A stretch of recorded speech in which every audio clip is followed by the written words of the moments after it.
आता आमचे काहीचे दिवस असे चालू आहेत. सकाळची सुरुवात स्वयं कृष्ण आणि संध्याकाळचा शेवट कृष्ण आणि स्वयं असं चालू आहे. तर सकाळचं चाललेलं इथं आजी नातवंडांना कवळ्या उन्हात घेऊन बसलेली होती. तोपर्यंत माझी स्वयंपाकाची तयारी चालू होती. तर कोबी करायचा होता सुक्का आणि त्यासाठी ना मी काय केलं, कोबी छान असा चिरून घेतला.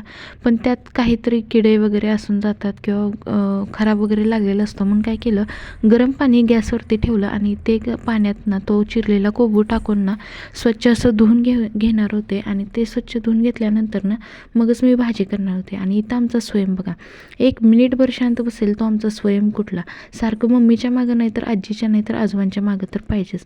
तर मी इथं भाजी करून घ्यायला लागलेली होती. तर आता मी काही पाणी घालून भाजी करणार नव्हते, तर ते फक्त अंगच्या जे कोबीला अंगचं पाणी असतं ना त्या पाण्यातच मी शिजवणार होते.